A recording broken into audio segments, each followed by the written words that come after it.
Hi guys, today I'm talking about breaking generational cycles and patterns that we've all inherited from our parents, our grandparents, our loved ones who we grew up with, and may not really know how those things are really being the blessing blockers that we carry on a daily basis.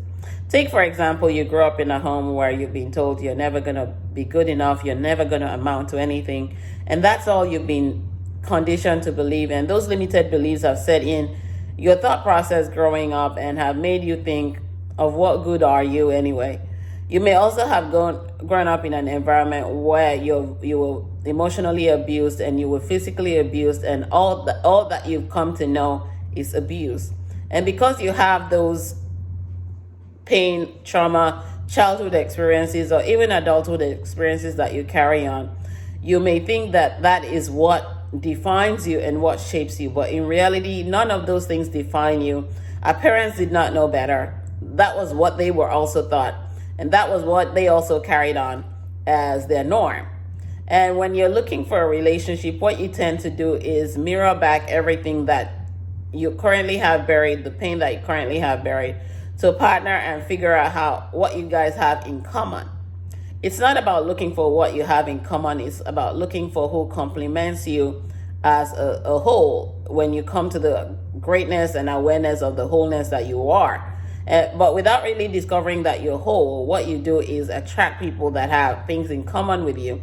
And most of the time, the commonality is always the pain that we first of all connect to.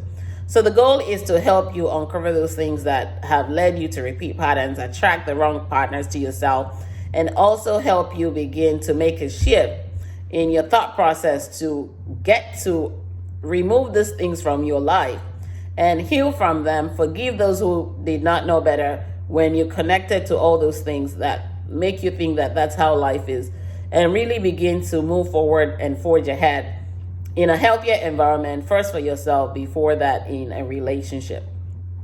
Take, for example, you were a child that was told you weren't good enough, you were never going to amount to anything, and every day you go about your business, and that's what has become what you believe that you are, or who you believe that you are. But the truth is, every time you wake up each day and you look at yourself and say, was I good enough yesterday, or am I not good enough today? The thoughts that have been buried in your mind make you believe you're not good enough because you weren't told anything but the negative. Every narrative you were told was something in the negative, and that's shifted your mindset to the negative mindset than the positive one. But every morning, God reminds you when he wakes you up that here you are, still good enough, and still having an opportunity to live, move, and have your breath, and be your true self. But without connecting to the part of God waking you up to make you see that you're still good enough, every memory that you carry is a negative mindset. So today I want you to take a journal and begin to write down all those negative things that you've been told as a child, that you will not amount to anything, all those buried pain that you've experienced up till this very moment. Begin to journal them down and begin to say, does this really define who I am? Because if none of them defines you, then you have to really understand that you just had a shift in your mindset into who you're not, and you're beginning to live in a false persona than your true essence and your true self.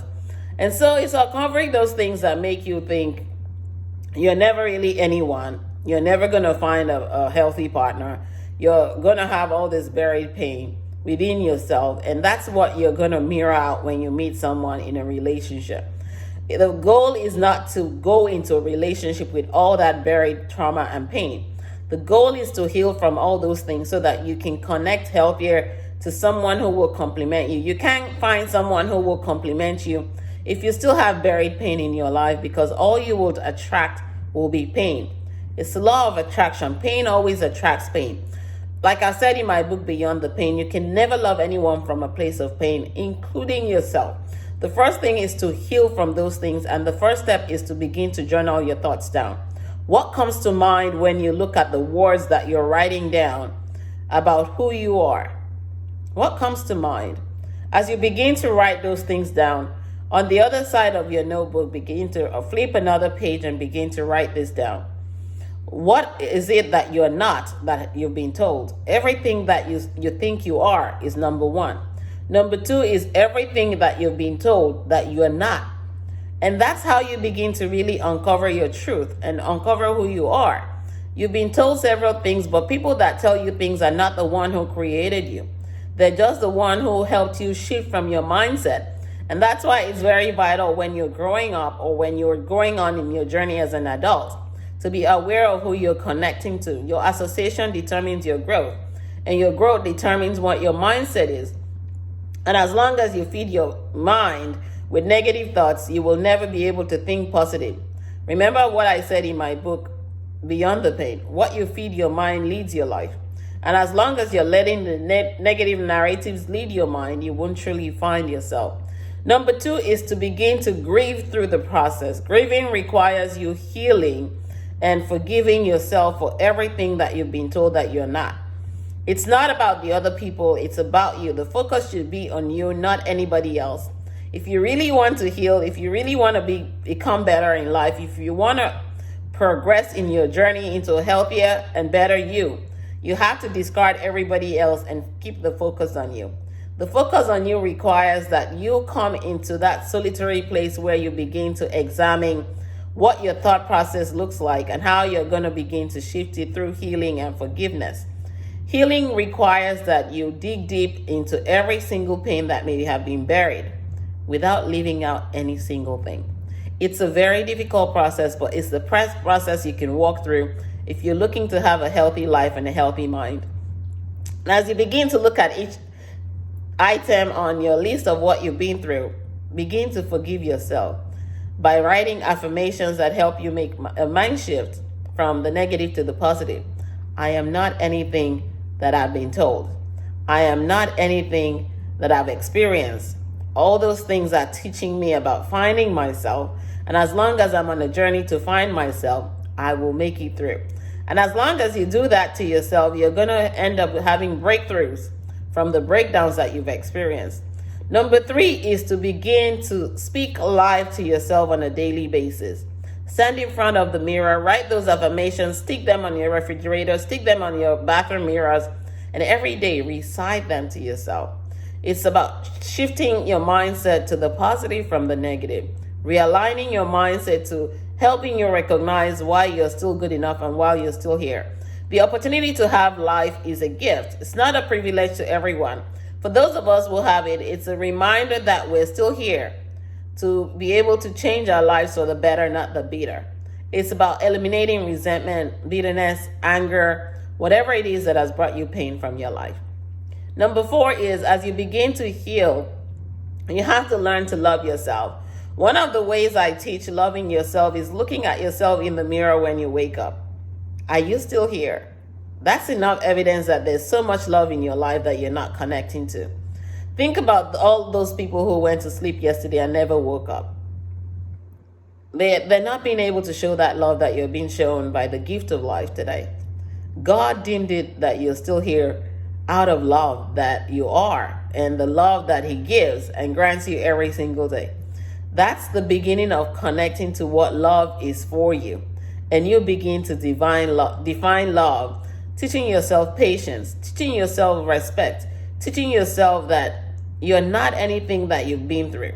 Allowing yourself to understand that you have to not be boastful, but you have to come to that humble place where you begin to really take a look at your life and say, you know what? If I'm not anything that has happened to me, then I have to create a new mindset that allows me to connect to what I am, who I am, and the love that I am.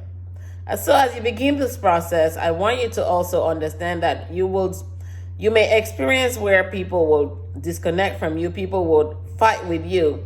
Those are conflicts that you have to face. And as long as you're determined to go on the journey of self-discovery, you will discard everyone that comes to you with a negative mindset or tries to derail you, because those are distractions that you do not need. Those are your purpose killers and your purpose stoppers.